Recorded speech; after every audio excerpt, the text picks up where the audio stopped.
उनको भी विशेष रूप से पहल करके भारत सरकार से बात करनी चाहिए। मुख्यमंत्री जी से विशेष रूप से आग्रह है कि भारत सरकार से बात करें। बिहार के मुख्यमंत्री तो आज नीतीश जी ही हैं, तो बिहार की ओर से पहल करने की जवाबदेही उनकी बनती है। एएसआई के द्वारा जो खुदाई का काम हो रहा था, उसमें नेशनल असेंबली हॉल 80 पिलर पर खड़ा होता था। खुदाई में यह बात पहली दफा उस समय प्रकाश में आई।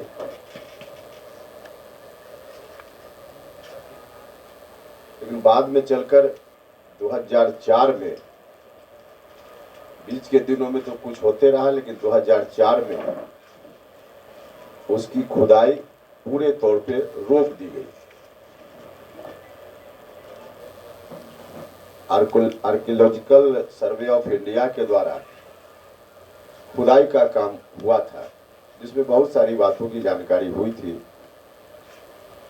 लेकिन 2004 में उसको रोक दिया गया क्योंकि वहां जल जमाव की समस्या लगातार दिख रही थी, जैसा कि एएसआई का कहना है। इसके चलते आगे खुदाई का काम नहीं हुआ और ज्यों का त्यों उस समय से आज तक ये स्थिति बनी हुई है। अभी भारत सरकार के संस्कृति मंत्रालय ने इस पर ध्यान दिया है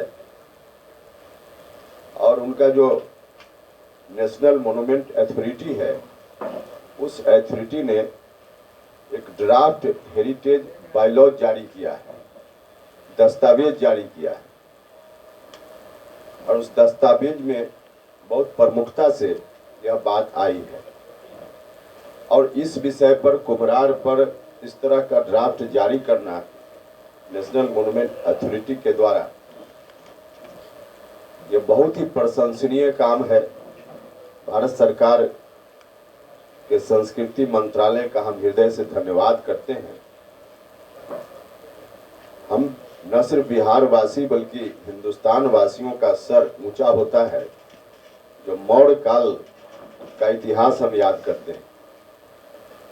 पूरी दुनिया से उसकी तुलना होती है और अपने देश में जो शासन रहा है, सब में स्वर्णिम काल वही था। तो उस काल को याद करके, और खासकर हम पटना वासी लोग हैं, हमारा मस्तक तो और ऊंचा होता है, बिहार के लोगों का मस्तक और ऊंचा होता है अपने इस गरिमापूर्ण इतिहास को याद करते हुए। और पूरी दुनिया में हमको इस कारण से भी प्रतिष्ठा मिलती है। तो यह जो हमारा इतिहास है, इस इतिहास को और भी लोगों के सामने लाने की जरूरत है और इसके लिए आगे फिर से खुदाई का काम शुरू हो सके, इसकी आवश्यकता है। अब 2004 में इसको रोक दिया गया। आर्कियोलॉजिकल सर्वे ऑफ इंडिया ने जो कुछ भी कहा हो, किया हो, लेकिन राज्य की सरकार का ध्यान इस पर जरूर होना चाहिए था। इनकी ओर से प्रयास होना चाहिए था, क्योंकि हम बिहार वासियों से जुड़ा हुआ यह मामला सीधा है। 2004 से लेकर अब तक अलग अलग समय पर लालू यादव जी भी भारत सरकार में रहे, नीतीश कुमार जी भी लगातार रहे, एनडीए गठबंधन में महत्वपूर्ण स्थिति में रहे, भारत सरकार के साथ मिलकर काफी मजबूत स्थिति में दोनों नेता रहे। लेकिन इन लोगों ने कभी सुध नहीं ली बिहार के इस विषय को भारत सरकार के समक्ष उठाने के लिए। इन लोगों की ड्यूटी बनती थी कि यह जो काम रुका हुआ है, काम भारत सरकार से संबंधित है, लेकिन हमारे बिहार के गौरव से जुड़ा हुआ विषय था। तो भारत सरकार के समक्ष अपनी बातों को ठीक से उठाकर और फिर से खुदाई का काम प्रारंभ कैसे हो, इस पर ध्यान होना चाहिए था। लेकिन 2004 से लेकर अब तक लगभग 20 वर्षों में, और खास करके ध्यान देने योग्य बात यह है कि उसी के आसपास नीतीश जी सरकार में आए बिहार में, और और लगातार भारत सरकार में भी सेवादार रहे और बिहार के मुखिया के रूप में बिहार के गौरव की बात तो लगातार करते हैं। सम्राट अशोक को भी याद करते हैं समय समय पर, लेकिन इतना बड़ा इतिहास जो हमारा दबा पड़ा हुआ है, इस ओर इनका ध्यान कभी नहीं गया। हम भारत सरकार के संस्कृति मंत्री को धन्यवाद देते हैं आप सब लोगों के माध्यम से कि अभी दस्तावेज को जारी करके देश और दुनिया के समक्ष यह बात लाई गई है उनके द्वारा।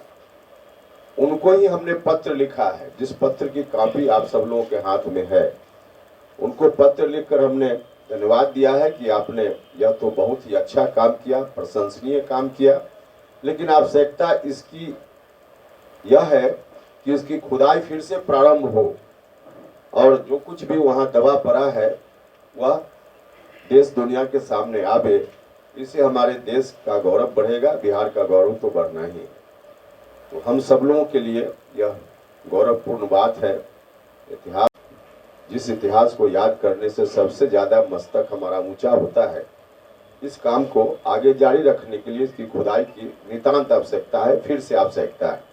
तो संस्कृति मंत्री भारत सरकार से हमने पत्र लिखकर आग्रह किया है और आपके माध्यम से राज्य की सरकार से भी हम आग्रह करते हैं कि सिर्फ वोट की दृष्टि से राजनीतिक बात और राजनीतिक काम न हो, इस तरह का काम भी होना चाहिए। इस तरह की बातों पर भी सरकार का ध्यान हो, यह उनकी ड्यूटी भी बनती है। तो उनको भी विशेष रूप से पहल करके भारत सरकार से बात करनी चाहिए। मुख्यमंत्री जी से विशेष रूप से आग्रह है कि भारत सरकार से बात करें। बिहार के मुख्यमंत्री तो आज नीतीश जी ही हैं, तो बिहार की ओर से पहल करने की जवाबदेही उनकी बनती है। तो अविलंब बात करें और कैसे खुदाई फिर से प्रारंभ हो, ताकि देश दुनिया के सामने हमारा दबा हुआ इतिहास और प्रकाशित हो, सब लोग अवगत हो पाए। इस बात के लिए मुख्यमंत्री जी से भी मेरा आग्रह आपके माध्यम से है। मोटे तौर पे यही विषय था जिसके लिए आज हमने कष्ट दिया आप लोगों को। इस संदर्भ में कोई सवाल अगर पूछने की जरूरत। ये लो मुंह मीठा करो, आज मैंने अपना जॉब छोड़ दिया, अब हम पूर्णिया वापस जाएंगे। जॉब छोड़ दिया है? मतलब ये घर कैसे चलेगा? हम करेंगे क्या? और माँ बाबूजी क्या बोलेंगे? इसलिए मैं एक और मिठाई का डब्बा लाया। अपने बिजनेस के लिए लोन अप्रूव हो गया। अरे लोन अप्रूव हो गया वो तो ठीक है, लेकिन पूर्णिया में हम रहेंगे कहाँ? अपना घर भी तो नहीं है वहां। इसलिए तो एक और मिठाई का डब्बा अलग से लाया हूं। हमने पूर्णिया में घर ले लिया है, पूर्णिया के ई होम्स पैनोरमा में। पूर्णिया में पैनोरमा ग्रुप लेकर आए हैं ई होम्स पैनोरमा। बड़ा घर, आलीशान जिंदगी और अत्याधुनिक सुविधाओं के संग। अरे अरे, अब क्यों मुंह मीठा करवा रही हो? क्योंकि हम घर वापसी जो कर रहे हैं। घर वापसी की खुशी पूर्णिया में ई होम्स पैनोरमा के संग। E homes panorama, luxurious lifestyle redefined.